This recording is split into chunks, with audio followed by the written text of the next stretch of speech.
So right now, a potential return to a ceasefire in the Middle East as Iran and Israel appear to halt their strikes after trading fire overnight. The first strike since the April ceasefire between those two, but there's been a lot going on since the April ceasefire.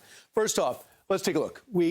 April 8th, ceasefire between U.S., Israel, and Iran takes hold. It's fragile. Hours after ceasefire, Israel strikes Hezbollah terrorists because Hezbollah doesn't stop hitting Israel. They got drones from Russia that right now are fiber optics and tough to detect, so they're doing a lot of damage in the north. Iran says the attacks violate the ceasefire agreement, but we don't control what's happening when a terrorist organization bombs an ally, do we? Meanwhile, in May, this is a heck of a ceasefire. As you see, it's a slow build. Iran attacks the UAE. Why? Because they're there. Iran attacks merchant ships and transiting the Strait of Hormuz. Why? Because they suddenly think they control the strait, although it's international waters. The U.S. strikes back.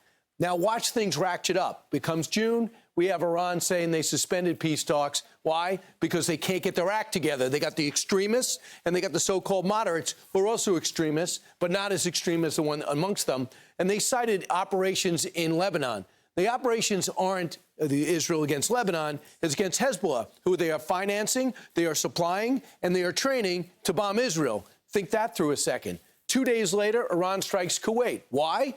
Because they think they're unarmed and they can strike easily and do some damage because they can't hurt us. And then June 6th, again, Iran targets our vessels in the strait, so we hit them back. Iran targets Bahrain and Kuwait because they can't do any damage to us. They get frustrated, and they want the Gulf states to begin to turn on us, so they start bombing them, and they get nervous because they're not necessarily strong armies. They do have strong defense, but not against, let's say, drone swarms. And then the next day, Hezbollah fires missiles against Israel because they didn't sign on to the peace deal, even though they called the president and said they would. Israel strikes back because they're not going to be patsies. And then Iran fires missiles at Israel. Israel returns fire.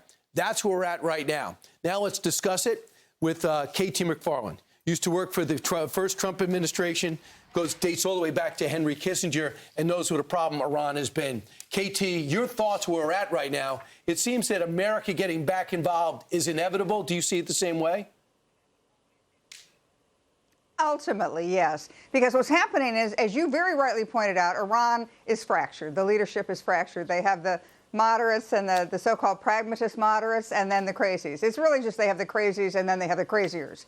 And the craziers are the IRGC. And so every time the moderates seem to come up with some kind of an agreement, a ceasefire agreement, a potential peace plan, it's the extremists, it's the IRGC that sabotages it, doing all the attacks that you've just outlined. So what's the end solution? Can you trust them? Absolutely not. Even if you got an agreement with Iran, the extremists, the IRGC would probably sabotage it. So what do you need to do? You need to prevent their ability to break the agreement. You can't not just verify, not just make sure they're doing it, but to have an absolute ability to stop them from breaking the agreement. How do you do that? I think you're right. You ultimately have to go in and finish the military targets, not the energy targets, not the other things, but the military targets. So, KT, I'm sorry. Go ahead. So, KT, you know the president, his thinking. He has good instincts. He wants peace, obviously, but he's not afraid to use military might. What do you think he's waiting on? Because all indications, to Brian's point, shows that they're not serious about a deal. Yeah, you see, I think President Trump, he's the only guy in the picture who is looking at the bigger picture.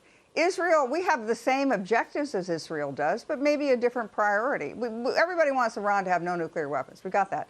But then after that, Israel's priority is its own security in the region. That means Hezbollah, Hamas, and Iran. Our priority, and particularly President Trump's priority, is he's looking at a much bigger picture. He wants a total realignment in the Middle East.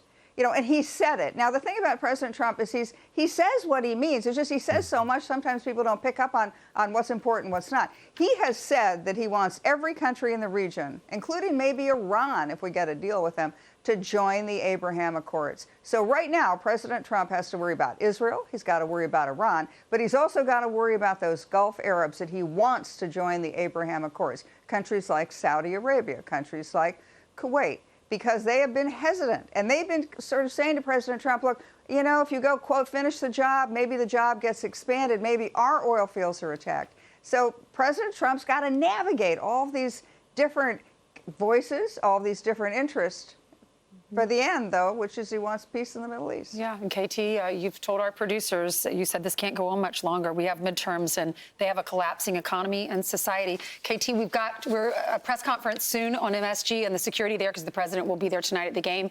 So thank you so much for coming on. You're always the best to talk to about this. We appreciate it. Be sure to like and subscribe for all the Fox News latest on YouTube, and catch full shows streaming now on Fox One.